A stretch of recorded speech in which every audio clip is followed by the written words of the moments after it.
Olá, Bunnies, e bem-vindos a mais uma Freaky Friday. Finalmente, eu sei, demorei 300 anos a trazer-vos o último episódio da série Cultos. Peço desculpa por esta demora, mas a preguiça falou mais alto. Mas aqui estamos nós, mais um vídeo, o último, finalmente, episódio da série Cultos, uma série de 4 episódios. Se vocês não viram ainda os outros episódios, eu tenho estes vídeos numa lista de reprodução, mesmo sobre a série Cultos, e também estão na lista de reprodução da Freaky Friday, caso vocês não tenham visto os outros. Muitas pessoas estão a perguntar, mandaram mensagens a perguntar se eu ia voltar a fazer esta série, ou se ia trazer mais episódios, ou se ia fazer alguma série do género.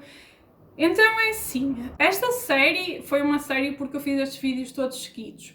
Só que agora eu vou voltar a fazer os vídeos normais da Freaky Friday, também para dar um bocadinho mais de seguimento ao canal, senão está muito parado. E ocasionalmente eu posso trazer mais outros episódios sobre cultos, mas assim mais salteados, não vão ser seguidos como estes 4 foram. Mais à frente também eu vou trazer outras séries do género, possivelmente uma sobre serial killers, e em agosto eu também vou ter uma série de vídeos no canal, só que não é um bocadinho diferente, não é assim sobre... tem um tema geral, mas não é... Vocês vão perceber quando chegar lá, ok? Pronto. O culto que eu vos vou falar hoje, eu quis trazê-lo para o canal por 2 motivos. O primeiro motivo é porque ele é um culto filosófico, ou seja, é baseado numa filosofia de vida e não um culto religioso. E eu já vos tinha dito isso antes, eu acho muito importante falarmos sobre cultos filosóficos, porque há muitas pessoas que acreditam que por não serem pessoas religiosas nunca poderiam cair num culto, nunca poderiam ser aliciadas a entrar num culto. E isso é mentira, porque existem cultos que não são religiosos, como eu já disse, e como nós também mostramos um bocadinho com o culto do Charles Manson. E o segundo motivo pelo qual eu quis trazer este culto é porque ele é um dos cultos mais recentes a ser desmascarado. Este caso é muito recente, como vocês vão ver. E porquê que eu acho isto importante? Porque os outros casos que eu trouxe aqui, os outros 3 casos, apesar de eles serem muito chocantes, eles já se passaram há muitos anos. Alguns deles passaram-se em anos que se calhar a maior parte de nós nem sequer era nascido. Pelo menos alguns deles eu não era nascida. Tenho a certeza que há mais pessoas a ver que também não eram nascidas. E o que é que acontece? Nós vemos estes casos e por causa deles terem passado há tanto tempo, nós quase que colocamos um distanciamento neles e quase que automaticamente pensamos para nós, isto aconteceu há muitos anos, tipo, aconteceu noutros tempos e hoje em dia não poderia acontecer. E isso é mentira, ok? Eu quero mostrar-vos que os cultos são uma realidade muito atual. Existem muitos cultos nos dias de hoje a acontecer, nos dias de hoje existem coisas muito más dentro dos cultos a acontecer ainda hoje, ou coisas que ainda podem vir a acontecer. E eu acho que é muito importante nós termos esta noção e não colocarmos esse distanciamento a nível temporal, porque podemos às vezes pensar que as coisas nem são muito reais, não é? Quando nós ouvimos falar de uma coisa que se passou há muito tempo, quase que nem nos parece real. Então aqui está este culto por ser muito atual, para nós percebermos que a qualquer momento, dentro de um culto, uma coisa deste género pode acontecer, ok? E que, tipo, enquanto nós estamos a ver este vídeo, enquanto vocês estão a ver este vídeo, por todo o mundo existem milhares de pessoas a sofrer às mãos de líderes de culto, ok? Portanto, é muito importante nós termos isto em mente, porque um dos objetivos principais de eu fazer estes vídeos é também espalhar a consciencialização sobre o que é que são cultos e talvez ajudar as pessoas a não caírem neles, ok? Se algum dia estiverem numa situação desse género. Portanto, eu acho muito importante nós consciencializarmos as pessoas, que eu acho que não é muito falado, e então acho que é importante nós consciencializarmos as pessoas para isso. E eu quis trazer neste último vídeo, como eu costumo fazer sempre esta primeira parte com alguma informação mais teórica, neste último vídeo eu queria trazer-vos números atuais dos números de cultos que existem no mundo. Só que como os cultos são uma coisa muito secreta, têm uma natureza muito secreta, é difícil ter acesso aos números exatos de quantos cultos existem atualmente. Eu encontrei alguns artigos aqui e ali que davam assim uma ideia. Eu não encontrei nada sobre Portugal, ok? Eu estive a tentar procurar porque eu queria que as pessoas tivessem noção que também existem cultos em Portugal, mas eu não consegui encontrar muitos números acerca disso, infelizmente. Eu encontrei um artigo do jornal Independent, que é um jornal inglês, e o artigo é de 94, mas ouçam só isto que eu vos quero dizer acerca desse artigo. Nesse artigo, em 94, mostrava que no Reino Unido, apenas no Reino Unido, em 94, existiam cerca de 500 cultos que usavam lavagem cerebral e controle mental como forma de prender as pessoas, ok? 500 cultos em 94. Nesse mesmo artigo, diz que nos Estados Unidos, também nessa data, existiam cerca de 2.500 cultos desse género, 2.500. O que é que eu quero que vocês percebam? É que isto foi há muitos anos atrás, mas a tendência é que estes números têm vindo a aumentar, ok? E eu encontrei um artigo da CBS News de 2018, ou seja, muito mais recente do que o artigo do Independent, que dizia que nos Estados Unidos, em 2018, existiam cerca de 10.000 cultos. 10.000, gente. Em 94 eram 2.500. Em 2018 são 10.000. Portanto, vocês veem que o número não tem tendência a descer, tem tendência sim a aumentar. Isto por vários motivos. Não só pela natureza predatória dos líderes de culto que precisam de ter esse escape para controlar as pessoas e manipular, como nós já vimos, mas também porque os cultos podem ser altamente lucrativos, ok? Portanto, muita gente está a criar cultos e a manipular pessoas para ganhar muito dinheiro com isso. E agora pensem bem, eu nestes vídeos de cultos falei de 4 cultos que tiveram impacto nas vidas de milhares de pessoas, gente. 4 cultos. Vocês conseguem imaginar o impacto de 10.000 cultos? 10.000 nos Estados Unidos só, gente.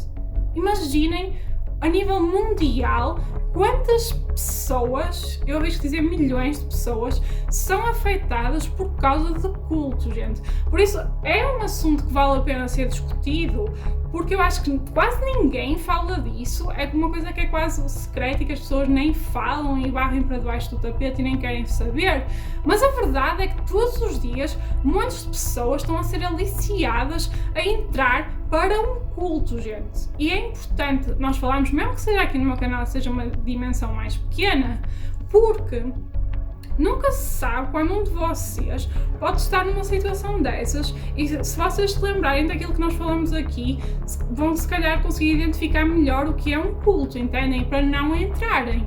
Por isso eu acho muito importante. Eu até vou contar aqui uma história que se passou comigo há pouquíssimo tempo, que é para vocês perceberem que estas coisas estão aí à nossa volta e não é só aos outros que acontecem. Então, quando eu estive a viver em Londres há pouco tempo, eu estive lá a estudar, eu estava lá uma vez na rua, estava sozinha e estava a passear na rua e estava no centro de Londres, que é um sítio muito movimentado, e em Londres há imensos tipo vendedores, sabem, assim, como nós vemos às vezes até no shopping a querer vender produtos de beleza e esse tipo de coisa. Então lá em Londres há imensos, às portas das lojas, a chamar pessoas para entrar e tudo mais, é super comum lá.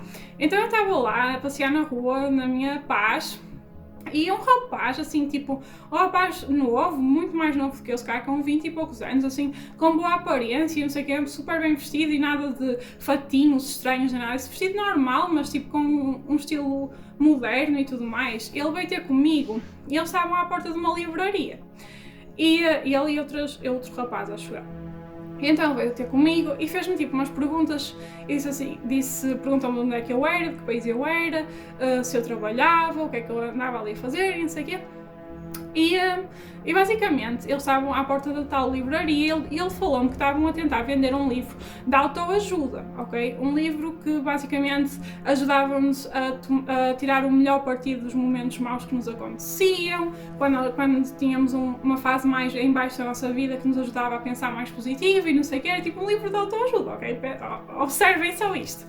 E ele estava a dizer que lá dentro eles estavam a passar um trailer sobre o livro e queria que eu fosse ver. Só que tipo, eu sou a pior pessoa para os vendedores virem abordar, porque eu nunca compro nada, é raro mesmo, gente, algum vendedor vir ter comigo, porque eu fico muito nervosa, é da minha personalidade e eu não gosto de ser abordada por vendedores. E então, eu disse que não podia ir ver o trailer porque estava atrasada para um compromisso e não sei o quê, e que tinha mesmo que ir, que não podia ver, e ele disse assim, mas o trailer é super curto, só demora 3 minutos, é mesmo rápido e não sei o quê, isto é um livro que nós estamos a tentar vender e não sei o quê, e até temos traduzido em português e não sei o que mais. E eu, tipo, disse que tinha mesmo pressa e que tinha mesmo que ir embora. E então ele deu-me tipo um cartãozinho. Ele disse assim, se quiser pode ir ver à net o trailer que tem aqui no trailer e fica aqui com o cartãozinho. E eu disse, ok, e ele até me perguntou se eu ia voltar a passar por ali. Eu disse que sim, que passava muitas vezes, que era mentira, gente, que eu primeiro não tinha que ir a compromisso nenhum e depois eu não ia voltar a passar por ali porque eu já sabia que ele ia tentar apanhar-me outra vez. Ok, e então ele deu-me um cartãozinho e eu lá fui. E então, foi isto, ok? Só que eu estava a olhar para o cartão e aquele nome do livro era-me familiar, entendem? Tipo, só que eu não estava a perceber exatamente de onde é que eu conhecia aquele nome, mas eu tinha a certeza que já tinha visto aquele nome daquele livro em algum lado, só que eu não estava a perceber de onde. Então eu fui para o metro, estava com o cartãozinho na mão e não sei o que, a olhar, e de repente, tipo, eu percebi-me de onde é que eu tinha ouvido aquele nome antes. E era o livro, que é tipo o livro base da Cientologia, gente, Cientologia, que é um culto conhecido, é assim, muita gente diz que não é um culto, claro que eles dizem que não é um culto, mas é um culto garantidamente que existe nos dias de hoje, que é enorme a nível mundial. Há muitos atores conhecidos, incluindo o Tom Cruise, que pertence à Cientologia, e era um livro de Cientologia, gente.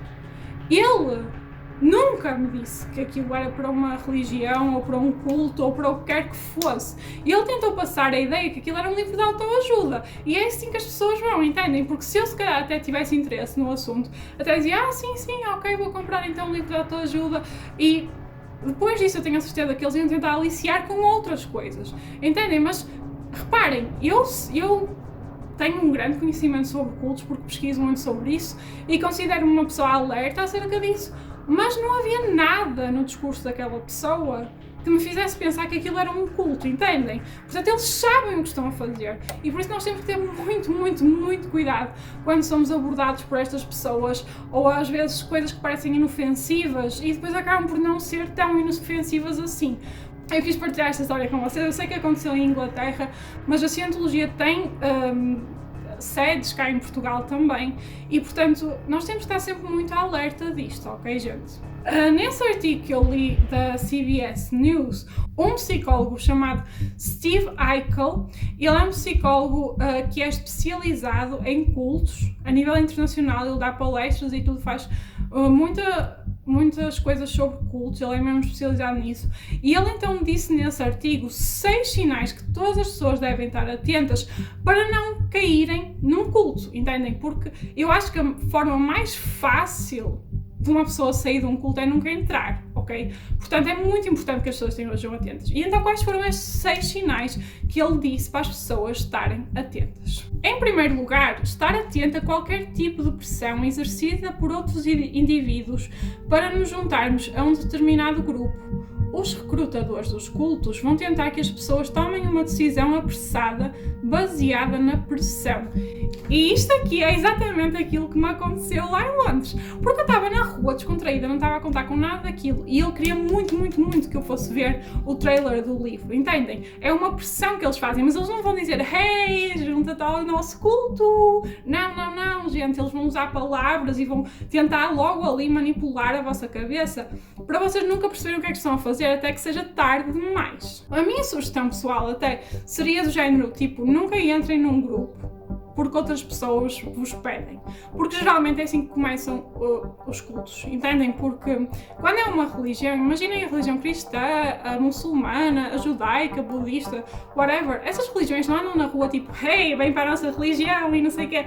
Elas não vos tentam puxar. Quando há alguma pessoa a tentar-vos puxar para um grupo, é porque alguma coisa de errado se passa, ok? Desconfiem sempre de alguém que vos tenta obrigar a entrar para um grupo. Obrigar entre aspas, é tipo fazer pressão para vocês entrarem para um determinado grupo. O segundo ponto é ficar de pé atrás quando um líder proclama ter poderes especiais ou um conhecimento especial, ou então que proclame ser uma divindade. Isto aqui é o que nós já vimos também nos outros vídeos, eu não vou alargar mais sobre isso. O terceiro ponto, terem atenção grupos que se fecham para o exterior, sendo que todos os cultos estão envolvidos em secretismo. E, apesar de alguns deles terem amigos e familiares fora do grupo, existe sempre um círculo fechado ao qual as pessoas de fora não têm acesso. E isto também é muito verdade. Se nós vimos vários exemplos de cultos, uma das coisas que eles mais têm é o secretismo. Eles não partilham tudo o que fazem dentro de paredes. Vocês não conseguem olhar para um dos cultos que ainda existe hoje ou para estes cultos que eu falei aqui e dizer eu sei exatamente o que é que se passou dentro deste culto. Vocês não sabem, porque eles não querem que se saiba. Porquê é que a pessoa havia de não querer que algo se soubesse? É porque o que se passa lá dentro é provavelmente algo errado, gente, ok? Quando a pessoa não tem culpa, a pessoa não tem problema em mostrar, em ser transparente. Mas se há um secretismo, é porque alguma coisa de errado se passa, ok? Desconfiem sempre disso. O vosso grupo está a tentar fechar-se para o mundo exterior, é porque alguma coisa eles vão tentar fazer. Quarto, os cultos usam meios enganadores e aliciantes para atrair novos membros. Uma vez que as pessoas se juntam ao grupo, inicia-se um processo de reforma de pensamentos, também conhecido como lavagem cerebral. E isto bate naquele ponto que eu vos disse: os cultos não vos vão dizer que são um culto antes de vocês entrarem. Vai parecer algo muito bom e maravilhoso e espetacular, a melhor coisa que vocês alguma vez podiam encontrar na vossa vida. E só depois de vocês estarem lá dentro é que começa a manipulação mental deles. E depois as pessoas recebem quase uma lavagem cerebral de ideias, de pensamentos. É por isso que muitas vezes, nós até vimos já nos outros casos, que muitas pessoas que pertenceram a estes cultos dizem: eu não sei como é que eu fiz aquilo, eu não sei porque é que eu fiz aquilo, eu não consigo explicar as minhas ações. Isso é porque as pessoas foram completamente privadas de toda a sua noção lógica para serem manipuladas mentalmente por estas pessoas. Quinto ponto. Um dos pontos mais importantes e mais comuns dentro de um culto é a ideia de que, se as pessoas decidirem abandonar o grupo, algo de muito mau lhes vai acontecer, e quem sai é sempre visto como alguém do mal. E lá está, isto é quase pôr de lado as pessoas que estão de fora, para assustar também quem está dentro, para eles não quererem sair. E nós vamos falar disto mais no final deste vídeo. É um problema gravíssimo que quase que impede montes de pessoas de saírem dos cultos, porque muitas destas pessoas são levadas a acreditar que o que está lá fora é o que está errado, é o que é mau e maligno. E isto é péssimo, gente. Nenhum grupo vos pode fazer acreditar que o resto do mundo é mau e só vocês é que são bons, entendem? Isto não faz sentido. Por último, os cultos exploram sempre os seus membros de alguma forma. A forma mais comum é a exploração financeira, mas também pode ser física, psicológica, emocional e sexual. E isto nós já vimos em todos estes cultos que eu falei antes, e vamos ver também no culto de hoje. Muitos cultos podem parecer até inofensivos, mas se há uma obrigação de vocês pagarem algo por motivo nenhum, por um motivo espiritual, imaginem, algo de errado se passa, gente. Algo de errado se passa. Ok? Ninguém vos pode obrigar a pagarem. Por exemplo, muitos cultos usam pagar uma percentagem do ordenado ao final do mês. Gente, esqueçam, isso não é normal, ok? Portanto, muita atenção a isso também, porque os cultos precisam de ganhar algo com isso. E, em 2017, viria a público a bizarra história de um homem com um QI de gênio e do seu grupo de autoajuda que escondia uma irmandade de escravas sexuais onde as mulheres eram marcadas como se fossem gado. Uma história sinistra dos tempos modernos que envolve filosofia, atrizes famosas e até mesmo morte. Esta é a história de Keith Raniere e da NXIVM. An alleged cult leader and former network TV star both arrested on sex trafficking charges.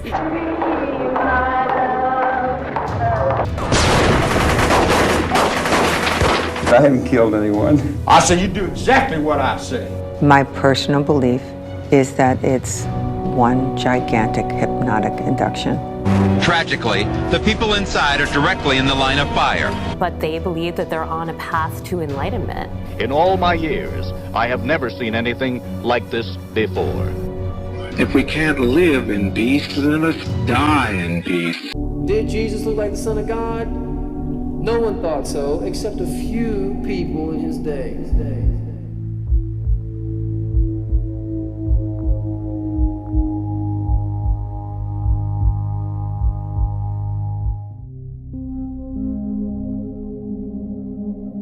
I was told that he was one of the smartest men in the world and just an incredible man. Raniere had like a burning intensity, but at the same time he was arrogant, he was haughty, he was a know-it-all. I did think he was evil. I'm an interesting person, I'm a controversial person, but most importantly, I'm an unconventional person. Keith Raniere nasceu a 26 de agosto de 1960 em Nova York. O seu pai, James Raniere, trabalhava em publicidade e a sua mãe, Vera, era professora de dança. A mãe de Keith era alcoólica e os pais dele acabaram por se divorciar quando Keith tinha apenas 8 anos de idade. O Keith Raniere, ele sempre demonstrou ser dotado de uma enorme inteligência. Com apenas 1 ano de idade, ele já conseguia falar com frases completas e aos 2 anos de idade ele já sabia ler. Aos 13 anos de idade, o Keith foi campeão de judo e era um pianista excelente, ao nível de um pianista de orquestra, segundo o que dizem. O pai de Keith, ele disse que desde cedo eles se aperceberam das capacidades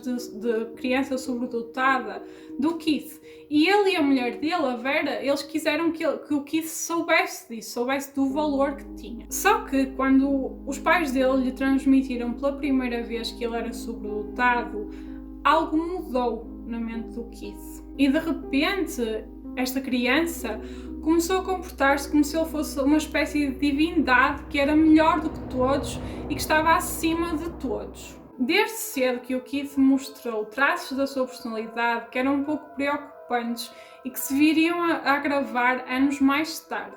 Uma antiga colega de turma do Keith disse que quando eles tinham por volta de 10 anos de idade, ela partilhou informações comprometedoras sobre ela com o Keith.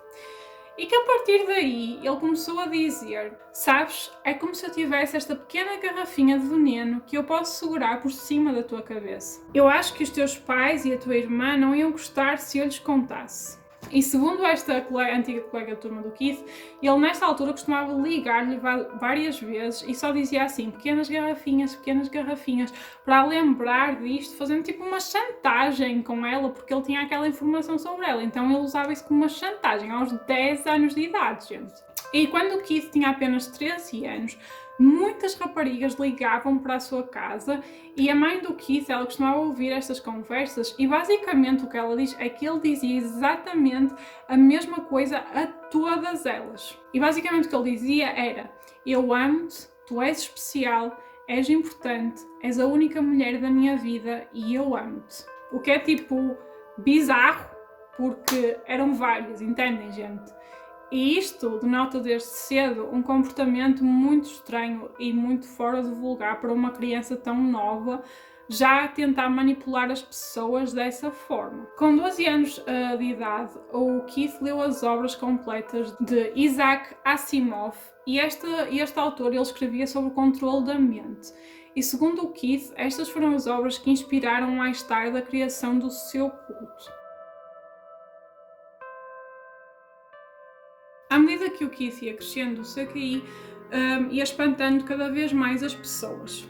Em 1988, o Keith juntou-se à Mega Society depois de ter obtido um valor altíssimo no teste Mega. E o que era este teste Mega e esta Mega Society? A Mega Society era uma sociedade de pessoas com QIs muito, muito altos que supostamente obtinham um resultado de 1 num milhão num teste de QI, que era o teste Mega. Portanto, o Keith, neste teste, que supostamente só uma pessoa num milhão consegue ter um resultado muito alto, ele conseguiu um resultado altíssimo. Não foi alto, foi altíssimo. Portanto, ele tinha um QI mesmo muito, muito, muito elevado. E em 1989, o livro de recordes do Guinness chegou mesmo a ter o Keith como um dos homens mais inteligentes do mundo, gente. Portanto, isto não era brincadeira, ok? Era mesmo verdade, o homem era meio inteligente. E como eu já vos disse há pouquinho, este enaltecimento da inteligência do Keith fazia com que aumentasse cada vez mais o seu narcisismo. E ele sentia-se cada vez mais importante, cada vez mais acima dos outros, cada vez que a sua inteligência era enaltecida. E durante os anos 80, o Keith Raniere, ele tinha 3 grandes inspirações na sua vida. Uma delas era a cientologia, o tal culto que eu vos falei que me abordou em Londres. Podia ter sido eu, ok, gente? Podia ter sido eu a próxima líder de culto. Não. Mas sim, uma das coisas que o inspirava era a cientologia. Nós vimos também no vídeo de Charles Manson que o Charles Manson também se sentia muito inspirado pela cientologia. O que é bizarro, porque estes são os 2 cultos filosóficos que eu trouxe para aqui e os 2 sentiram-se inspirados pela cientologia. A cientologia também é um culto mais filosófico, ok? Ou seja, não é tão religioso. Outra coisa que fascinava o Keith era a programação neurolinguística. Isto é o quê, gente? Deixem-me ver se eu vos consigo explicar, eu tive que ir pesquisar. Então, a programação neurolinguística é uma abordagem pseudocientífica que afirma que existe uma conexão entre o processo neurológico, a linguagem e os padrões comportamentais aprendidos através da experiência. E basicamente as pessoas poderiam modificar estes processos conforme os seus objetivos de vida. Ou seja, era basicamente uma forma de programar o nosso cérebro e a forma como nós aprendemos e a forma como nós nos comunicamos para atingirmos os nossos objetivos de vida. Pelo menos foi isto que eu percebi mais ou menos. E a terceira coisa que fascinava o Keith e que inspirava o Keith era a empresa Amway. A empresa Amway, para quem não conhece, eu acho que não existe em Portugal, ela é uma empresa de venda de produtos de beleza e ela é considerada uma empresa de marketing multinível, ou seja, uma empresa de esquema em pirâmide. E estas empresas de marketing multinível, eu não quero alargar muito sobre isso, porque eu sei que vai ferir suscetibilidades quando há algumas pessoas que podem ver este vídeo, mas eu não quero saber porque isto é a realidade e as pessoas têm que saber a realidade. Estas empresas existem em todo lado, basicamente são aquelas empresas que nós conhecemos como vendas de catálogo e elas são consideradas por muitos esquemas de pirâmide. Isto porquê? Porque as pessoas que estão na base são as que ganham menos. Essas pessoas fazem dinheiro para as pessoas que estão acima, ou seja, é uma pirâmide, entendem? E como é que estas pessoas vão ganhando mais dinheiro? Recrutando outras pessoas para irem para baixo delas, elas ganham uma porcentagem sobre essas pessoas e vão subindo na pirâmide. Depois, se as pessoas que estão abaixo delas contratarem outras pessoas, a pessoa que está acima vai receber uma porcentagem desses lucros. Portanto, é assim que funcionam estas empresas e se vocês já tiveram algum tipo de contacto com estas empresas, vocês sabem que é assim. Infelizmente, muitas pessoas têm a vida arruinada por estas empresas porque são obrigadas a comprar kits de iniciação muito caros que levam as pessoas à falência muitas vezes porque são lucros são gastos que eles nunca mais conseguem recuperar, porque as vendas não são assim tão boas nessas empresas como eles querem muitas vezes que as pessoas acreditem. Eles não são nada transparentes acerca dos seus lucros e de quanto é que uma pessoa recebe efetivamente todos os meses, porque não são grandes os lucros, só são grandes para as pessoas que estão mesmo acima. E há uma série de mentiras por trás destas empresas. Há muitos vídeos sobre isso online, sobre as MLMs, como elas são conhecidas. Estas empresas, obviamente, se vocês conhecerem alguém que venda por catálogo ou se alguém está a ver este vídeo vende por catálogo ou esse tipo de coisas, eles vão sempre negar que são uma empresa de pirâmide, porque muitas pessoas, algumas nem querem acreditar que são, outras simplesmente não sabem e outras sabem, mas não querem que se saiba. Portanto, são empresas que para mim são um pouco duvidosas, sempre foram, e apesar de eu já ter comprado coisas por catálogo e tudo mais, são empresas que eu tento sempre manter alguma distância. E se vocês repararem nessas empresas, de certeza que pelo menos alguns de vocês já passaram por isso, há sempre alguém a tentar recrutar-vos, sempre. Eu recebo montes de mensagens de pessoas, queres fazer parte de um negócio que vai te ajudar a ganhar a vida agora que estás mais parada e não sei o quê? Não. Ok, gente, isto é porque estas pessoas, o lucro base delas é com o recrutamento de outras pessoas, não é propriamente com a venda de produtos. Elas ganham mais ao recrutar outras pessoas do que propriamente a vender produtos, portanto, atenção a essas coisas. E a verdade é que estas empresas, se nós analisarmos mesmo a fundo, elas têm muitas semelhanças aos cultos, ok? Elas têm muito secretismo, têm sempre um líder, têm sempre uma série de rituais que eles têm que ter, muitas vezes publicam imagens que são falsas, enganadoras, há muitas formas de aliciamento e tudo mais, mas essas empresas não são cultos, ok, gente? É importante dizer, só estou a dizer que eu estou a falar disso porque o Keith, ele adorava a Amway e a Amway é uma dessas empresas e eu acho curioso um líder de culto ter-se ficado tão fascinado com este modelo empresarial, ok?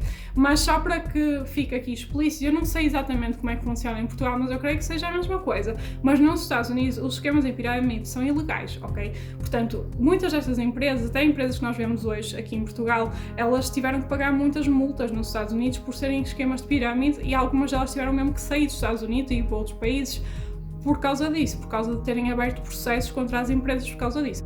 E tal como aconteceu com o Keith, este tipo de ideologias corporativas, este marketing multinível, infelizmente, ele atrai muitas pessoas de natureza predatória também, ok? Porque muitas dessas pessoas que estão no topo, elas têm que ter algum tipo de natureza predatória, porque elas sabem que as pessoas que estão abaixo ou que vão entrar de novo para a empresa vão perder muito dinheiro, mas ainda assim elas não se importam, importam-se com o seu lucro. Portanto, aqui nós vemos alguns comportamentos predatórios também, e foi o que aconteceu com o Keith. Esta empresa atraiu o Keith.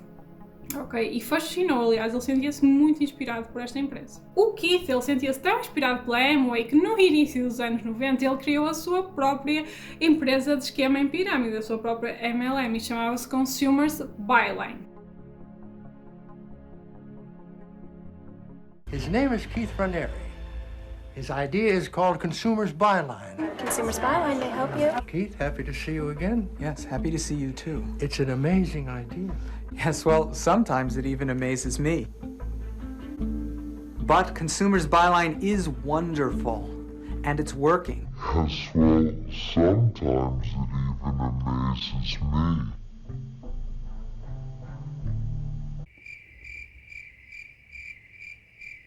A Consumers Byline era o quê? Ela era basicamente um clube, entre aspas, a que as pessoas pertenciam, elas tinham que pagar uma mensalidade ou um valor para pertencer a este clube, e nesse clube as pessoas podiam comprar produtos, mais variados produtos, a um preço mais baixo, por eles serem comprados em grandes quantidades, ok? Então imaginem, vocês queriam comprar um frigorífico e eles juntavam 20 ou 30 ou 40 pessoas que queriam comprar um frigorífico e conseguiam comprar a preços mais baratos, mas claramente não era só vantagens, porque eles tinham que pagar uma mensalidade para estar inscritos nesse clube. E os funcionários da Consumers Byline, eles eram incentivados a trazer cada vez mais pessoas para dentro do clube, porque eles recebiam uma percentagem da tal mensalidade, da tal cota que eles tinham que pagar. Portanto, é este esquema, entendem? De trazer mais pessoas para gerar mais dinheiro e para subir cada vez mais na pirâmide. Em 1991, uma mulher chamada Toni Natalie foi incentivada pelo marido a juntar-se à Consumers Byline como funcionária para trabalhar lá. E ao início, a Toni ela estava um bocadinho reticente em juntar-se à Consumers Byline, mas quando ela ouviu falar do dono da empresa, que era um homem inteligentíssimo com um QI de 240, ela decidiu falar com o próprio Keith e perguntar-lhe porque é que um homem tão inteligente decidiu abrir uma empresa daquele género, porque não fazia muito sentido. Geralmente as pessoas com estes QIs fazem outros tipos de coisas, dedicam-se à ciência, dedicam-se a outras coisas, porque é que ele tinha decidido abrir uma empresa de marketing multinível. You have a 240 IQ. Why are you doing this? Why aren't you curing cancer? Why aren't you really making a difference? And he said, this is the platform that I'm going to use and I'm going to change the world. E a Toni Natalie e o marido acabaram por se tornar vendedores de topo da Consumers Byline. Durante o tempo em que a Toni estava a trabalhar na Consumers Byline, ela começou a ter uma espécie de consultas privadas com o Keith, onde ele lhe prometia que ia ajudar a curar todos os seus problemas e os seus traumas. Era tipo umas consultas psicológicas, uma coisa assim. Mais tarde, a Toni chegou a dizer que durante essas sessões terapêuticas ela partilhou muitas informações da sua vida privada, coisas privadas dela com o Keith, e ela sabe que ele agarrou-se a essas informações para mais tarde poder usar como chantagem contra ela. E este método era um método que o Keith viria a usar também no seu culto mais tarde. Mas, nesta altura, a Toni ainda não sabia nada disso e ela ficou completamente fascinada com a personalidade do Keith. Então ela decidiu deixar o marido para ir viver com ele e ela levou também o filho dela com ela. Em 1993, a Consumers Byline recebeu uma queixa de que se tratava de um esquema em pirâmide e em 1996, no final deste processo, o Keith foi obrigado a pagar uma multa de $40 mil e teve que fechar a empresa, porque os esquemas de pirâmide são ilegais, gente, ok? Não estava a mentir quando disse isso. Em 1998, a Toni Natalie ainda namorava com o Keith quando ela conheceu uma mulher chamada Nancy Salzman. A Nancy, ela era uma enfermeira e hipnoterapeuta e ela também trabalhava com a tal programação neurolinguística. Quando a Toni conheceu a Nancy, ela andava um pouco preocupada com o comportamento errático do Keith e então ela pediu ajuda à Nancy. Como ela era hipnoterapeuta e como também percebia um pouco de psicologia, ela pediu-lhe ajuda. Quando a Nancy ouviu a descrição que a Toni fez do Keith, a Toni descreveu o que é que ele fazia, como é que ele se comportava, como é que ele reagia e isso tudo, ela disse-lhe a ela que ele era um sociopata. No entanto, 4 dias depois, a Nancy Salzman conheceu pessoalmente o Keith e os dois estiveram a conversar. E segundo a Toni, quando a Nancy saiu dessa conversa com o Keith, ela vinha tipo com os olhos brilhantes e vinha completamente alterada e disse à Toni que afinal aquilo que ela disse não era verdade, que ele não era um sociopata e que ele era diferente de todas as pessoas que ela já tinha conhecido. Ela ficou completamente fascinada com ele. E foi exatamente com a Nancy que o Keith formou uma nova empresa, uma empresa que era supostamente para desenvolvimento pessoal, chamada Programas de Sucesso Executivo. E mais tarde esta empresa viria a alterar o seu nome para NXIVM, que seria então o culto do Keith Raniere. Quando o Keith criou esta nova empresa, ele começou a exigir às pessoas que frequentavam as aulas lá do desenvolvimento pessoal que o tratassem por Vanguard. Vanguard era supostamente uma personagem de um jogo que o Keith gostava muito. E basicamente esta personagem, ao matar os inimigos, conseguia absorver o poder deles e aumentar o seu próprio poder. No entanto, dentro do grupo, o Keith justificava esta alteração de nome por ele ser o líder filosófico do grupo. Vanguard is the name that we refer to Keith as because he is a leader of a philosophical movement. Segundo o Keith, o principal objetivo dos programas de sucesso executivo era que as pessoas experienciassem mais alegria nas suas vidas. Isto era feito através de aulas de desenvolvimento pessoal. E estas aulas de desenvolvimento pessoal eram uma espécie de coaching, como agora é chamado, mas com contornos um bocado sinistros, como nós já vamos ver mais à frente. E no ano de 2003, mais de 3.700 pessoas já tinham participado nessas aulas, entre elas algumas pessoas mais conhecidas e mais influentes, como por exemplo Ana Cristina Fox, que era a filha do antigo presidente mexicano Vicente Fox, e até mesmo o Richard Branson, que é aquele empresário que é o fundador da Virgin, que ele é super multimilionário, e ele também supostamente participou nestas aulas, embora mais tarde ele tenha vindo a negar isto. Ele disse que não, mas é possível que ele tenha negado por causa do que aconteceu depois com o culto, não é? Não fica muito bem.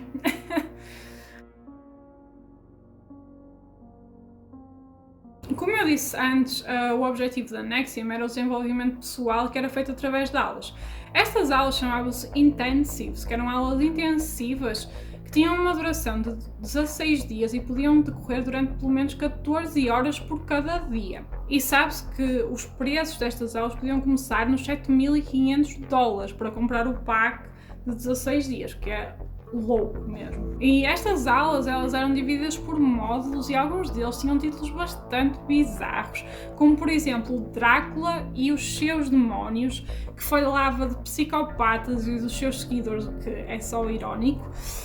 Também havia uma que se chamava Abastecimento de Relações, que ensinava as pessoas a usufruírem dos benefícios de quando um parceiro morria.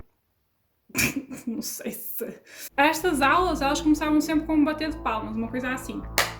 E era tipo o ritual deles. E depois haviam outras práticas ritualísticas dentro das aulas, que era, por exemplo, fazer vénias, apertos de mão específicos, coisas assim mesmo bizarras, gente. E neste grupo, na NXIVM, havia também uma hierarquia e as pessoas usavam tipo umas faixas coloridas à volta do pescoço, assim tipo como se fosse um chile, e estas faixas, as cores representavam o nível onde a pessoa estava, ok? A NXIVM tinha ainda uma declaração de missão com 12 pontos. E entre estes pontos estavam, por exemplo, as pessoas comprometerem-se a deixar todos os hábitos das suas vidas que estavam baseados em invejas. Outro dos pontos da missão era trazer mais pessoas para o grupo. E outro ponto também dessa missão era as pessoas comprometerem-se a gerir de forma ética todo o dinheiro que conseguissem arrecadar. E todas as aulas da NXIVM começavam com um abraço de grupo, onde as pessoas entoavam estes 12 pontos de missão. We do something that we would call a huddle, so everyone would put their arms around each other in this big circle. We are committed to our success. And then straight into the mission statement. There are no ultimate victims, therefore I will not choose to be a victim. A NXIVM tinha também ainda um importante evento anual que se chamava Vanguard Week, Vanguard por causa do nome lá do Keith, E este evento ocorria todos os anos para celebrar o aniversário de Keith Raniere, era durante uma semana e atraía pessoas de todas as partes do mundo. E para muitos dos seguidores do Keith, este evento tinha muita importância e era completamente imperdível. I loved V-Week. I loved it. It was like my favorite time of year. I missed my best friend's wedding. It still makes me emotional because I thought that's more important to be a V-Week. I missed her wedding. Alguns destes pontos que eu estou a referir aqui sobre a NXIVM até podem parecer inofensivos e até típicos de um grupo ou de aulas de desenvolvimento pessoal, mas nós temos que analisar isto como um todo, e se nós observarmos todos os pormenores deste grupo, nós facilmente começamos a perceber que há sinais específicos que indicam que se tratava de um culto. Um destes pontos suspeitos é que quando as pessoas se juntavam à NXIVM, elas tinham que assinar um acordo de confidencialidade em que se comprometiam a nunca revelar nada do que se passava dentro dessas aulas, nem o que é que aprendiam, nem nada dos materiais que recebiam, sob pena de poderem ser levados a tribunal. E em 2003, a NXIVM processou um homem chamado Rick Ross, da Ross Institute, por ele ter publicado no seu site partes do manual da NXIVM que lhes teriam sido fornecidas por uma pessoa que frequentou as aulas. E claro que eles não podiam fazer isso porque tinham assinado o acordo de confidencialidade. E basicamente o Rick, quando publicou esse manual, ele chamou ao grupo um grupo de lavagem cerebral. Segundo alguns ex-membros da NXIVM, também durante as sessões eram feitos os chamados inquéritos racionais, que basicamente eram questionários, era tipo interrogatórios, entre aspas, onde as pessoas eram levadas a revelar vários pormenores da sua vida, vários pormenores da sua vida privada e tudo, coisas que supostamente não deveriam estar a dizer. E esta informação era então usada para mais tarde fazer chantagem com as pessoas. What Keith does, he elicits all that information from you. My opinion is that what they do from there is they take that information and they utilize that. Where can I not build you up but break you down? E é muito curioso este método de entrevistas, estes inquéritos racionais, porque a cientologia também tem uma coisa semelhante, em que as pessoas se sentam e têm que confessar tudo o que fizeram de mal, e depois esses dados são usados para manipular e para chantagear as pessoas, o que é bizarro, porque nós sabemos que ele sentia-se muito inspirado pela cientologia. Em muitas coisas, a NXIVM tem muitas semelhanças com a cientologia. Neste culto também existia a ideia de que as pessoas tinham que se distanciar de quem era contra o grupo ou quem tinha ideias diferentes das do grupo. Estas pessoas de fora, ou estas pessoas que estavam contra o grupo, elas podiam ser chamadas supressivas porque eram as pessoas que não deixavam as outras pessoas se desenvolverem, ou seja, estavam a suprimir as pessoas, eram chamadas supressivas. Ou também podiam ser chamadas luciferianas, que eram pessoas que, segundo eles, gostavam do mal e não gostavam do bem, entendem? Ou sentiam-se bem com o mal e sentiam-se mal com o bem. Portanto, estes eram os dois nomes que eles davam às pessoas de fora, os supressivos e luciferianos. E vários ex-membros da NXIVM dizem que ao longo do tempo eles foram encorajados a socializarem cada vez mais com as pessoas dentro do grupo, porque não se esqueçam que este culto, ao contrário de muitos que eu falei antes, ele não era propriamente um culto fixo num lugar, então as pessoas iam ter as aulas e essas coisas todas, mas isso não quer dizer que não houvesse uma mentalidade de culto. E então aqui predominava a mentalidade de culto. As pessoas eram encorajadas a socializar só com as pessoas dentro do culto e não com as pessoas de fora. E o pretexto que eles davam para isto é porque eles precisavam de influências positivas na vida deles e não das influências negativas dos supressivos e luciferianos que estavam de fora. E, portanto, aqui nós vemos, de uma forma diferente dos outros cultos, um certo isolamento do resto do mundo. Além disso, existiam também os nossos conhecidos castigos para quem tinha um pensamento diferente daquele do Keith ou para quem discordava do líder. E, geralmente, estes castigos baseavam-se num forte controle mental, onde as pessoas do grupo tentavam deitar abaixo aquele pensamento daquela pessoa dissidente, para ela não pensar mais daquela forma. E muitas vezes esse controle mental ele era feito de forma a que a pessoa se sentisse inferiorizada e inferior. E basicamente o que eles diziam quando aparecia uma pessoa assim é ele não sabe o que é que está a falar, ele não consegue atingir onde nós estamos. Coisas assim, para deitar a pessoa abaixo e para a fazer sentir-se excluída do grupo. No entanto, a NXIVM disse numa declaração que fizeram um estudo ao longo de 10 anos e notaram que existe uns resultados extraordinários, resultado dos cursos de desenvolvimento pessoal, que fizeram com que as pessoas tivessem imensos benefícios a nível psicológico. A verdade é que alguns ex-membros da NXIVM, eles de facto comprovam que a NXIVM os ajudou com algumas coisas a nível psicológico, mas sempre estes benefícios psicológicos vêm acompanhados também de traumas que ficaram devido ao bullying constante e às lavagens cerebrais. And Margot, the former coach, says NXIVM changed her life in positive ways. But she also describes feeling bullied and manipulated by some of the training, which, she says, caused her psychological trauma. It feels like they got in there and they messed with my wiring or how I think or my perceptions. Eles tiveram benefícios, mas não foram totalmente benéficos. Havia sempre o outro lado da moeda. Desde o início do culto, o Keith sempre tentou trazer para o grupo pessoas famosas ou com uma grande influência a nível social.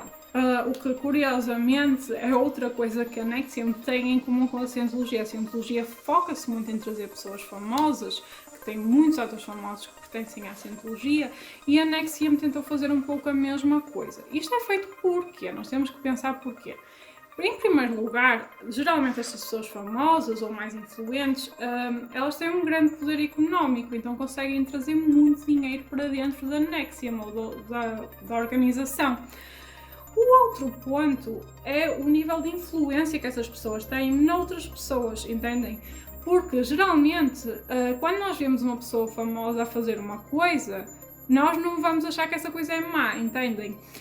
Por exemplo, se nós vimos uma pessoa famosa a pertencer a uma certa organização, nós temos mais tendência a confiar nessa organização do que se fosse uma pessoa anónima, por exemplo, entendem? Portanto, é muito com este intuito de atrair mais pessoas para dentro do grupo.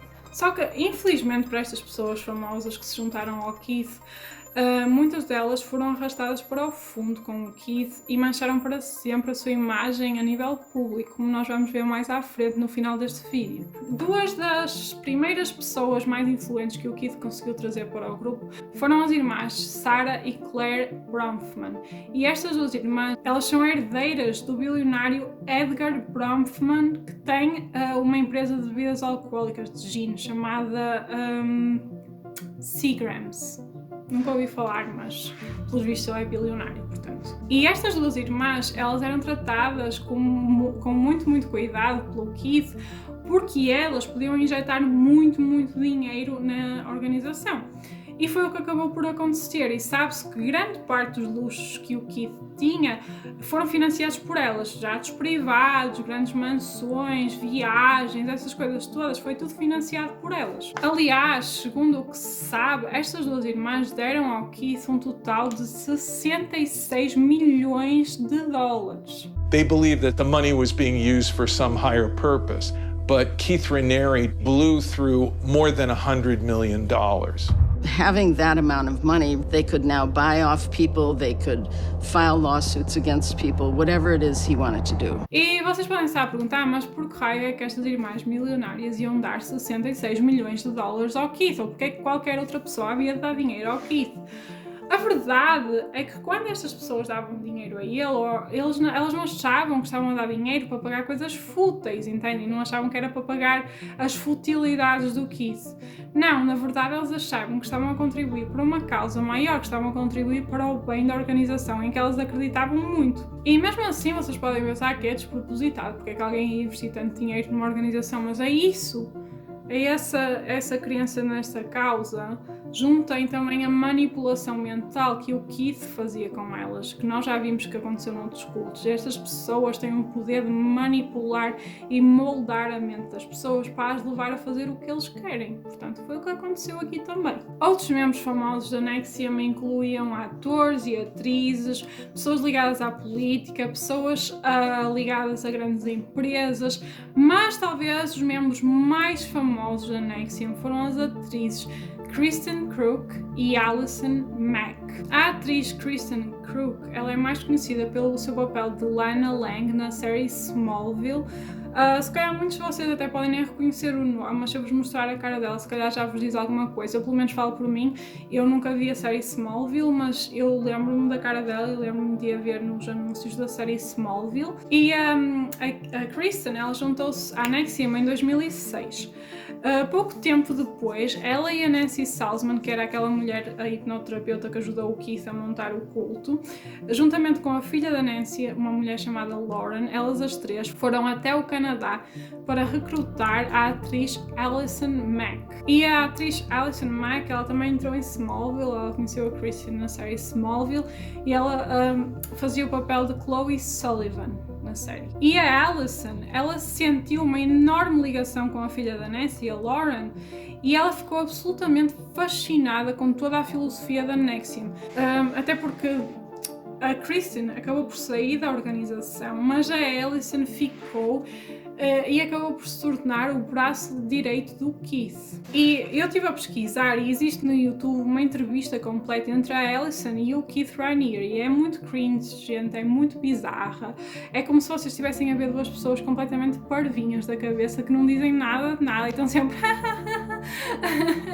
Ela está sempre...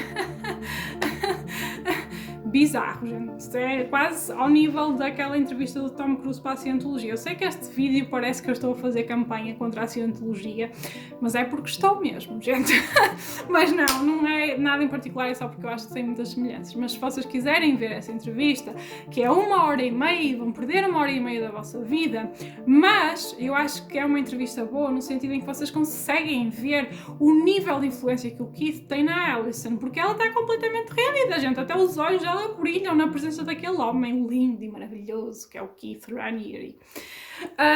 Portanto, sim, se vocês quiserem, eu vou deixar o link desse vídeo aqui por baixo, que eu acho que pode ser interessante para quem gosta assim de desenvolver um pouco mais estes vídeos, não é?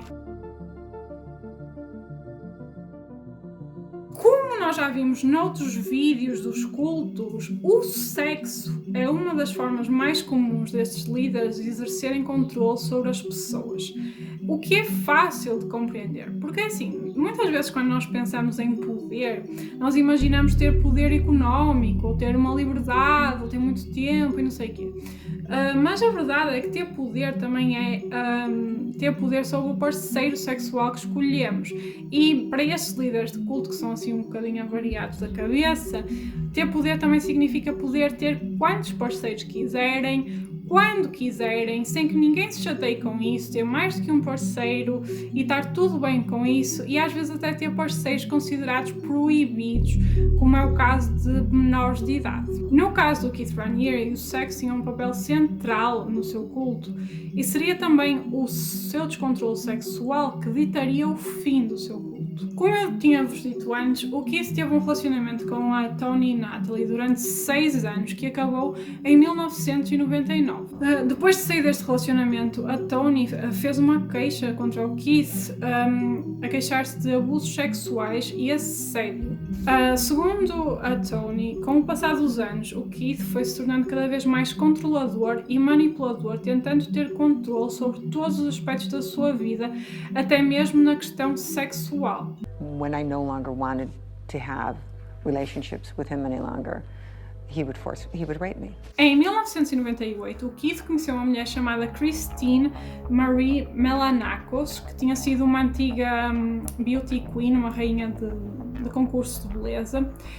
E quando ela conheceu o Keith, segundo ela, o Keith manipulou-a a ter relações sexuais com ele. Segundo o que ele lhe disse, quando as mulheres tinham relações sexuais com ele, elas tinham uma espécie de experiência transcendental, chegando mesmo até a ver uma luz azul. enquanto estavam a ter relações sexuais. A Christine, ela disse que por causa desta manipulação sexual, ela acabou mesmo por ter relações com o Keith.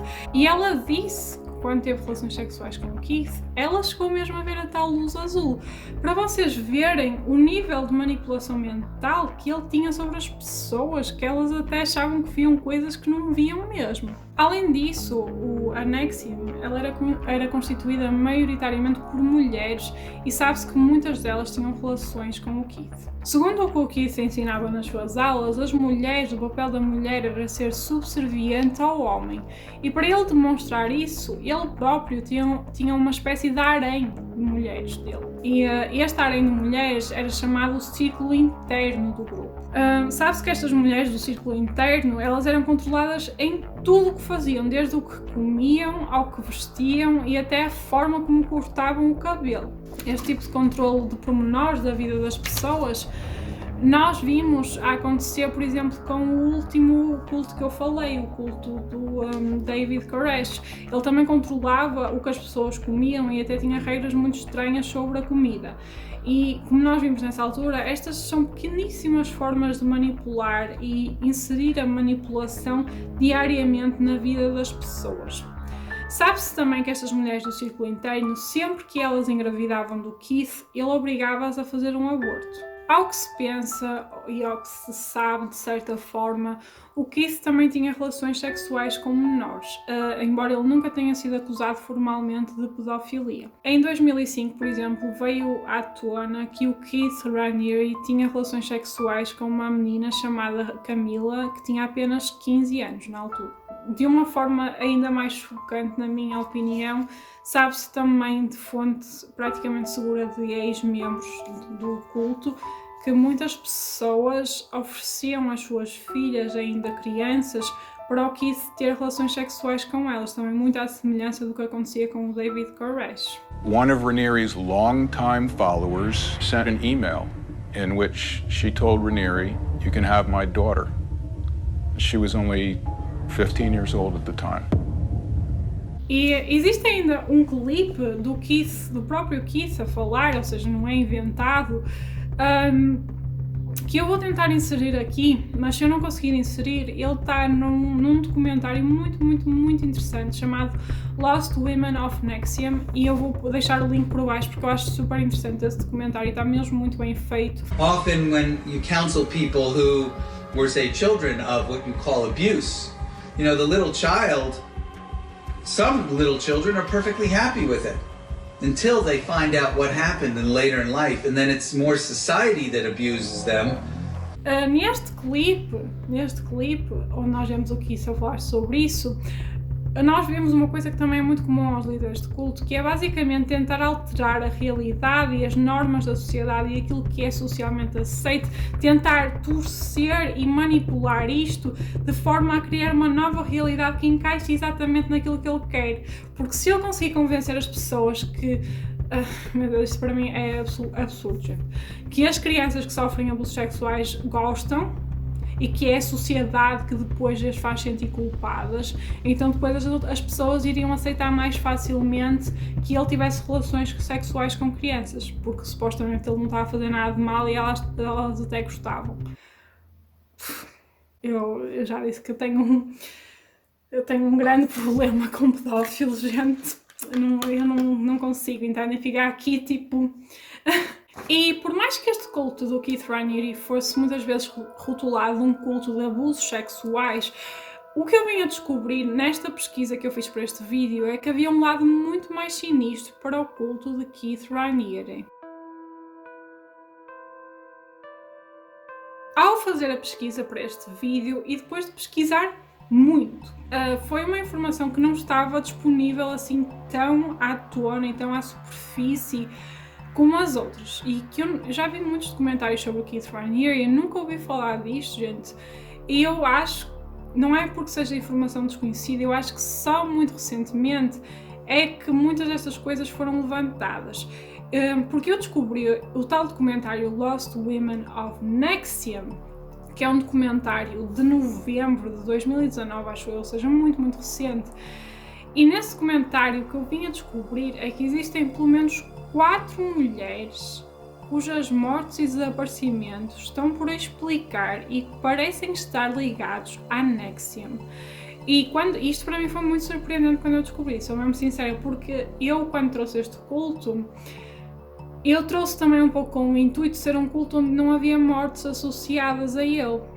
Porque eu queria que as pessoas percebessem que não é só as pessoas morrendo, que há algo de grave a acontecer num culto, há outras formas de maltratar as pessoas. Mas esta informação que eu descobri vem a provar exatamente aquilo que eu já pensava, é que há muitas coisas que nós não sabemos que se passam nos cultos e que há muitos segredos por trás, e às vezes nós vemos um culto e até achamos são inofensivos e não sei o quê, e não fizeram nada de mal, e quando nós vamos a explorar mais a fundo, se calhar descobrimos mortes e descobrimos problemas deste género. Kristen Snyder era uma consultora ambiental que vivia no Alasca na altura dos acontecimentos. A Kristen, ela era casada com uma mulher chamada Heidi Clifford. Segundo o que se sabe, a Kristen, ela era uma mulher muito feliz, muito respeitada na sua comunidade e também era uma mulher muito ambiciosa, e supostamente foi esta ambição que a levou aos cursos da NXIVM. A Kristen entrou para a NXIVM em novembro de 2002 e, como muitos membros da organização, ela ficou fascinada com os ensinamentos do Keith, e tanto que ela andava sempre a falar disso e ficou mesmo obcecada com aquilo que ela estava a aprender. No dia 6 de fevereiro de 2003, a Kristen estava num hotel a ter uma das aulas da NXIVM com o grupo, e a determinado momento ela foi convidada a sair por estar a ter um comportamento errático, e essa foi a última vez que a Kristen foi vista. 2 dias depois, a carrinha da Kristen foi encontrada a 2 horas de distância de sua casa, numa baía chamada Resurrection Bay. Dentro da carrinha da Kristen estava uma suposta carta de suicídio escrita por ela, e sabe-se também que numa loja ali perto, uma loja de caiaques e de barcos e coisas assim, foi roubado um caiaque e uns remos durante a noite. E a carta de suicídio da Kristen, que eu traduzi assim, tipo, sozinha, ok, por mim, dizia o seguinte: eu frequentei um curso chamado Programas de Sucesso Executivo, também conhecido como NXIVM, sedado em Anchorage, Alaska e Albany, Nova York. Fizeram-me uma lavagem cerebral e a parte emocional do meu cérebro foi morta e desligada. Eu ainda tenho sensações na minha pele exterior, mas os meus órgãos interiores estão a apodrecer. Peço desculpa, vida, mas eu não sabia que já estava morta.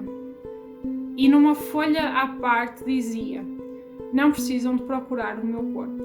As buscas da Kristen foram interrompidas 4 dias depois e nunca foi encontrado qualquer vestígio dela ou do caiaque ou de qualquer outra coisa. Ela nunca foi encontrada até os dias de hoje. A polícia que andou a investigar o caso, eles acharam isto muito estranho, porque eles nunca lhes aconteceu de pessoas que se tentassem suicidar na baía ou que tivessem tido um acidente naquela baía, de nunca nada ter aparecido. Geralmente algumas coisas davam à costa e o que eles explicaram no tal documentário que eu vos falei é que os caiaques e os remos, eles boiam, entendem? Eles não vão ao fundo, ou pelo menos o remo não iria ao fundo com facilidade, e nunca nada foi encontrado, nada mesmo. E neste documentário, que foi um documentário de jornalismo de investigação, isto foi uma investigação que eles fizeram, o jornalista levou a carta de suicídio da Kristen e uma outra carta que ela tinha escrito à mulher dela antes a uma especialista de caligrafia, e o que ela concluiu é que a letra de uma e da outra não coincidem, há umas grandes diferenças, só que os resultados foram inconclusivos porque a amostra que ele tinha da letra dela original era muito pequenina, ou seja, eram pouquinhas frases, e então não deu para comparar com todas as letras e por isso foi inconclusiva, mas ela notou grandes diferenças na caligrafia de uma coisa para a outra. Descobriu-se também nesse documentário que a Kristen, ela poderia ter sido forçada a ter relações sexuais com o Keith, como ele fazia com várias mulheres, e isso pode ter mexido com o seu psicológico, uma vez que ela era homossexual. Além disso, há outras pessoas, testemunhas, que disseram que a Kristen ela podia mesmo estar grávida do Keith quando desapareceu e que nesse dia, nessa aula onde ela esteve, nessa última aula que ela esteve da NXIVM, em que ela estava a ter um comportamento errático, algumas pessoas estavam presentes, disseram que ela estava a gritar, a dizer que estava grávida do Keith e que ela queria obrigar a fazer um aborto, e isso então podia manchar a imagem do Keith e pode ter sido esse o motivo do desaparecimento dela, entendem? A verdade é que não se sabe o que é que aconteceu à Kristen depois dela sair dessa aula da NXIVM, e a Kristen tinha apenas 35 anos na altura. Gina Hutchinson tinha apenas 14 anos quando ela conheceu o Keith em 1984 e o Keith tinha 24. A irmã da Gina, ela apanhou a irmã dela e o Keith a terem relações sexuais uma noite quando a Gina ainda era menor de idade e ele era um adulto. A Gina ela era descrita como uma pessoa muito carinhosa, que adorava a natureza e os animais e estava sempre a salvar animais da rua e assim, e que seguia de alguma forma a religião budista. Em agosto de 2002, a Gina voltou a ter contacto com o Keith Raniere e começou a frequentar aulas da NXIVM. Em outubro desse ano, a Gina, com 33 anos de idade, foi encontrada morta com um tiro de caçadeira na cabeça no terreno de um templo budista. A morte dela foi considerada um suicídio. Pensa-se que na altura, antes da morte dela, a Gina tivesse tentado expor o Keith como violador e abusador de menores junto do seu grupo. Nesta altura, o Keith estaria a tentar atrair para o grupo as irmãs Bronfman, aquelas irmãs bilionárias, e não lhe convinha muito que a Gina andasse a dizer que ele abusava de menores, com o risco das irmãs Bronfman saírem do grupo ou não quererem juntar-se ao grupo.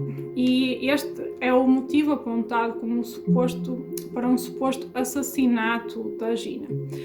Na investigação do documentário que eu vos falei, eles pegaram numa mulher com a mesma constituição da Gina e deram-lhe uma arma com as mesmas características que ela usou, que era uma caçadeira, ok, gente?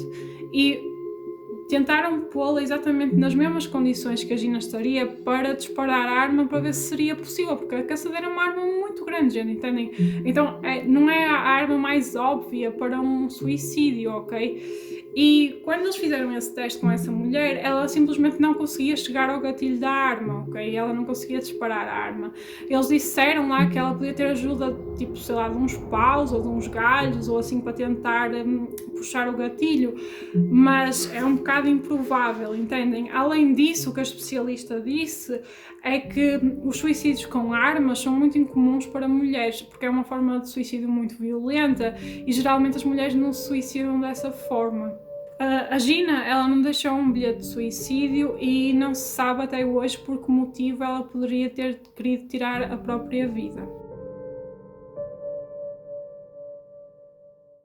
Barbara Jeske e Pamela Kafritz eram duas mulheres que pertenciam ao harém do Keith Raniere. Tanto a Barbara com 63 anos como a Pamela com 57 anos morreram de um cancro terminal. A Barbara morreu com um tumor no cérebro e a Pamela com um cancro nos rins. E até aqui vocês podem dizer, ok, mas isso não tem nada de especial porque o cancro é uma coisa que acontece a imensas pessoas, infelizmente, e por isso não é nada de especial. Sim, não é nada de especial se não fosse pelo simples facto de a maior parte das mulheres que pertenceram ao harém do Keith Raniere tiveram um tipo de cancro a determinada altura, ou seja, quase todas elas sofreram de cancro e elas não estavam relacionadas entre si. Então, posto este pontozinho, é um bocadinho bizarro e foi isso mesmo que esta investigação foi fazer, foi pegar na morte destas duas pessoas e foi investigar mais a fundo o que é que se passava.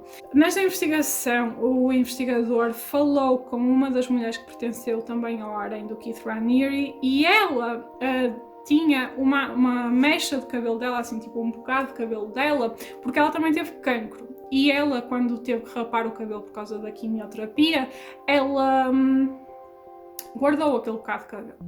Então o que é que ele fez? Ele levou esse bocado de cabelo para analisar. Isto porquê? Porque o nosso cabelo, apesar de já ter sido cortado há alguns anos, ele guarda o histórico de exposição a elementos tóxicos que o nosso corpo teve. É mesmo muito, muito bom para isso. Então, ele levou a um laboratório para analisar. E o que é que eles descobriram? Eles descobriram que aquele pedaço de cabelo tinha valores altíssimos altíssimos de exposição a metais pesados que estão presentes normalmente em veneno para ratos.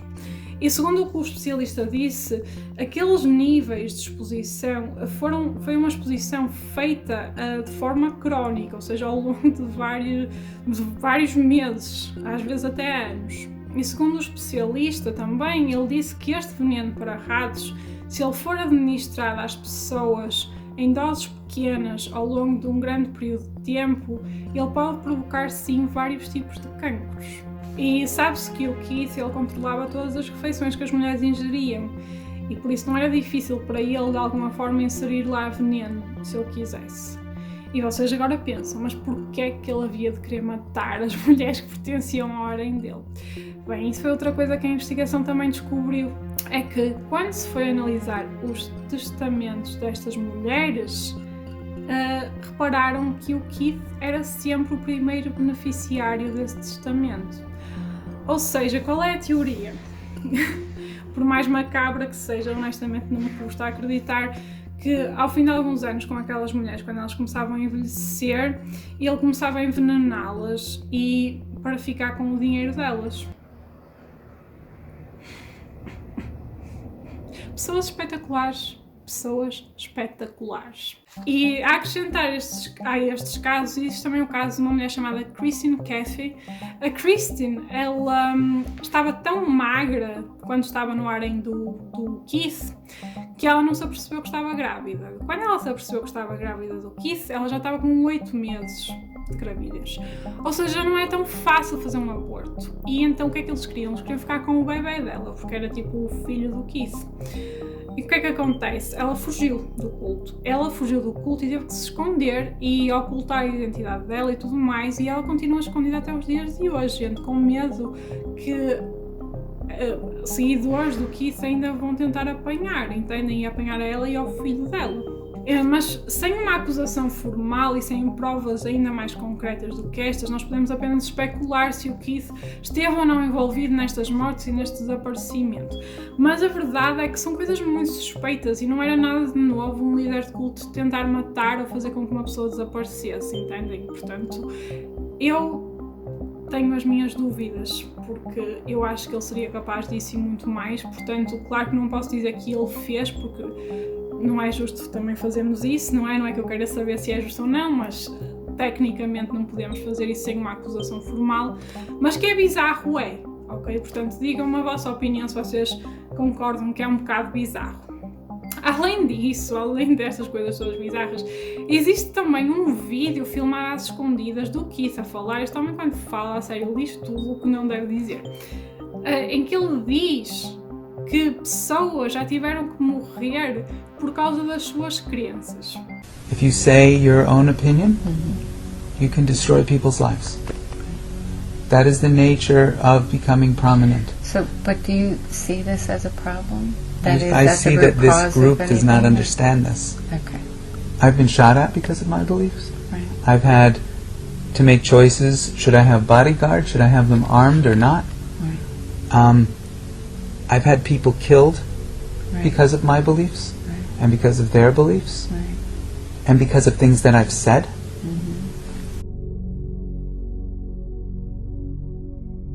Em 2017 começaram a vir a público informações sobre um grupo secreto dentro da NXIVM chamado DOS. A DOS seria uma suposta irmandade constituída por mulheres que era liderada pela Alison Mack, aquela atriz, e a Lauren Saltzman.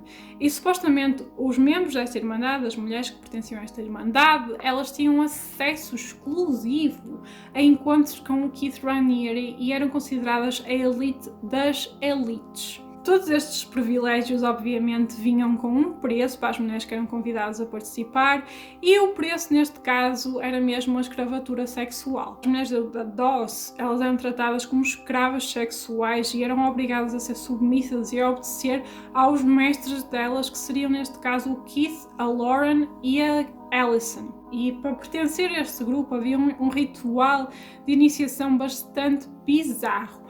as mulheres, elas teriam que ser marcadas com um ferro quente, de forma a ficarem com um símbolo no corpo delas, um símbolo que ficava marcado mais ou menos um pouco acima da virilha. O símbolo, um símbolo que eu vos vou mostrar aqui, e isto é uma imagem real de uma pessoa que foi marcada com esse ferro quente.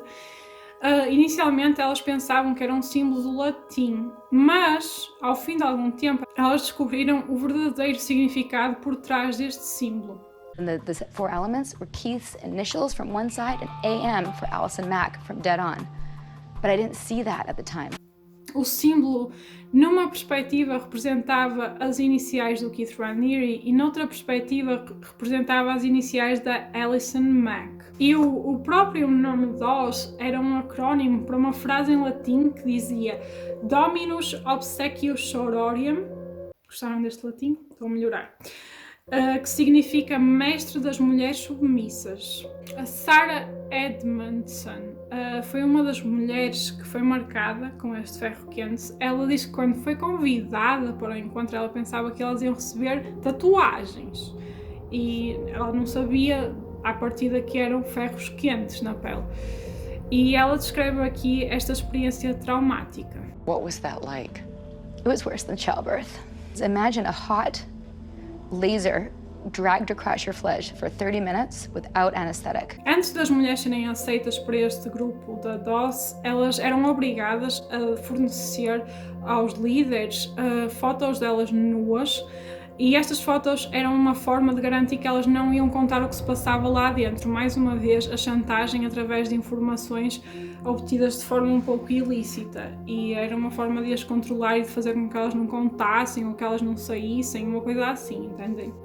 Além disso, neste ritual de iniciação super bizarro, elas eram obrigadas a despirem-se, a serem vendadas, a sentarem-se todas num círculo e a jurarem obediência ao seu mestre. E esta cauterização feita com o ferro quente, ela era feita supostamente por uma médica, enquanto as mulheres eram seguradas numa mesa, e este processo demorava cerca de meia hora, gente. E eu não consigo imaginar estes ferros de cauterização. Eu já vi isto, aliás, já mexi num ferro desse, não para queimar ninguém, ok?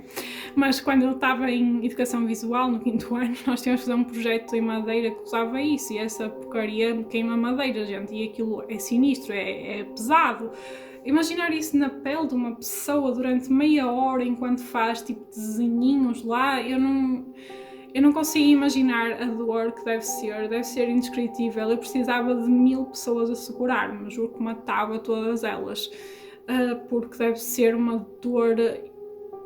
É violento, gente, é uma tortura, gente, não há outro nome para isso, tipo, é uma tortura. Para que é que elas queriam que elas ficassem com aquilo?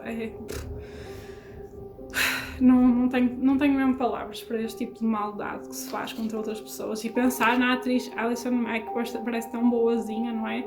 E ela esteve lá a segurar as pessoas enquanto elas eram queimadas, portanto, imaginem só. E esta tal Sarah Edmondson e o jornalista Frank Parlato, que foi o jornalista que fez esta investigação que eu vos falei do documentário The Lost Women of NXIVM, eles foram os que denunciaram este grupo da DOS em 2017.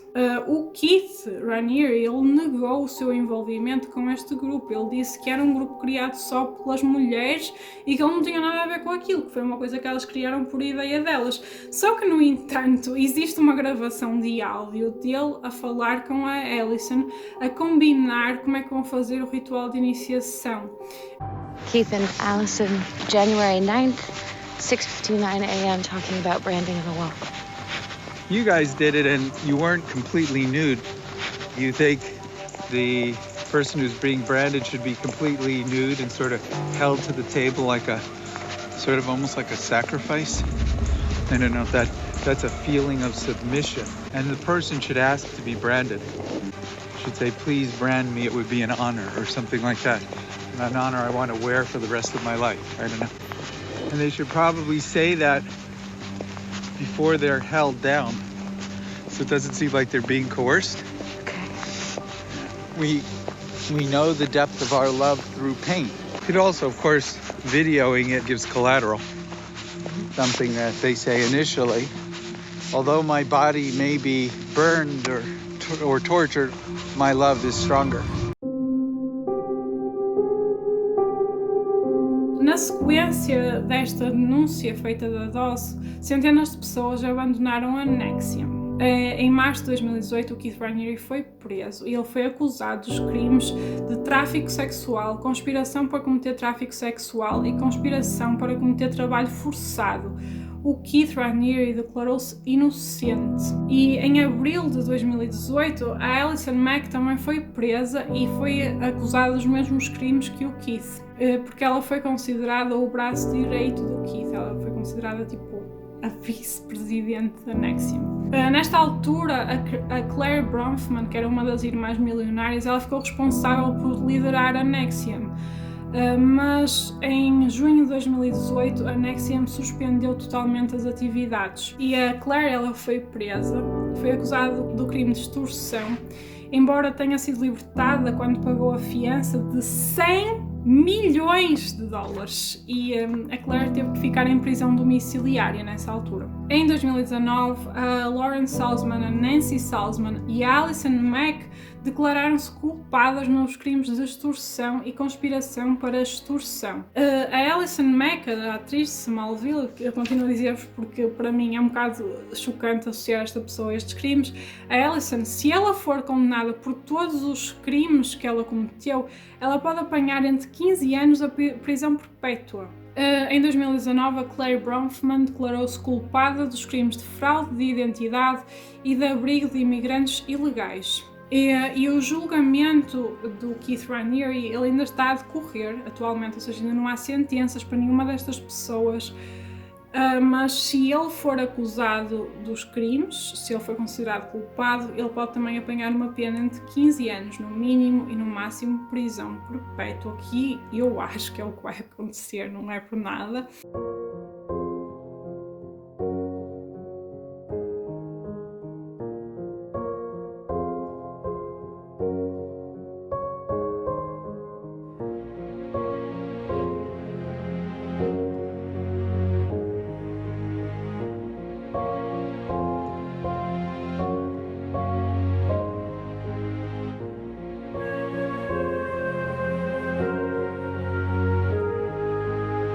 Keith Raniere nunca foi indiciado pelo desaparecimento e mortes das mulheres que eu falei anteriormente. E este é o fim deste caso, pelo menos por agora. Se entretanto saírem novidades sobre este caso, eu vou-vos atualizando no meu Instagram, por exemplo, se vocês estiverem interessados nisso, eu sei que estão, por isso vou-vos atualizar lá.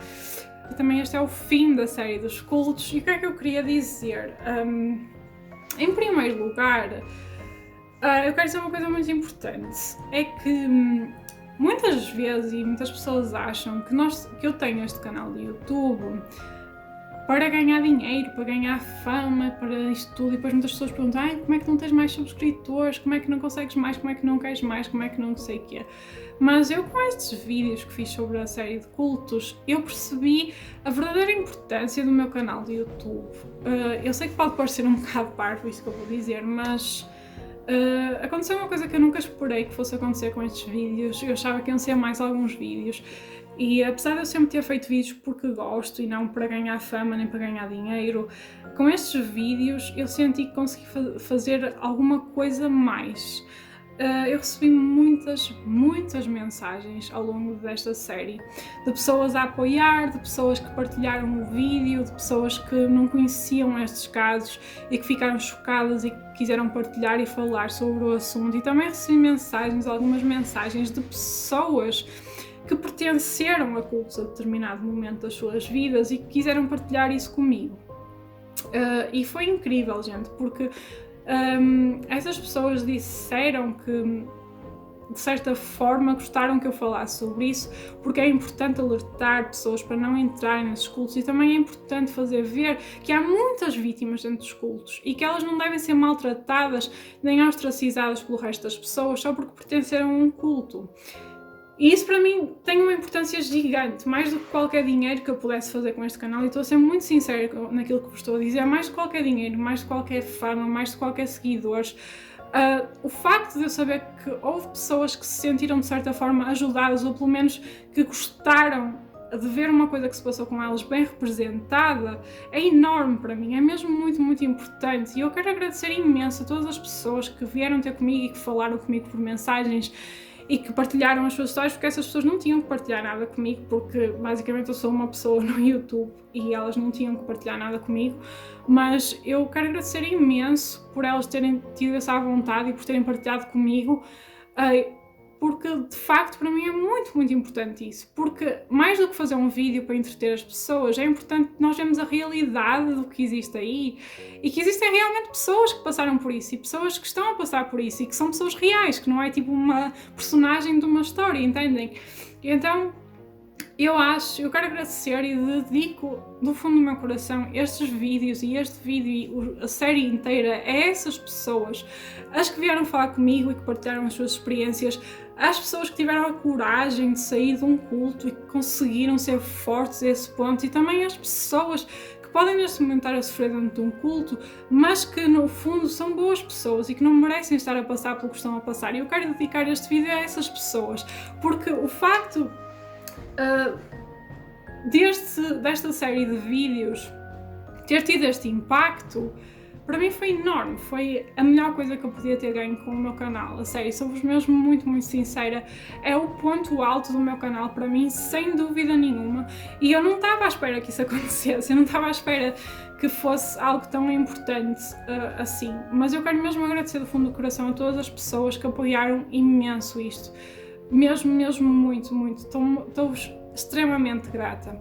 O que eu queria dizer também, além de todas as advertências que eu fiz, é para as pessoas que podem conhecer alguém ou que estejam dentro de um culto, é sempre possível sair, é sempre possível melhorar, mas eu sei que não é um caminho fácil, entendem? E é isso que nós também temos que perceber como pessoas de fora, é que quem está lá dentro, mesmo quem quer sair, não é fácil, porque muitas pessoas que estão lá, elas têm lá todo o seu mundo.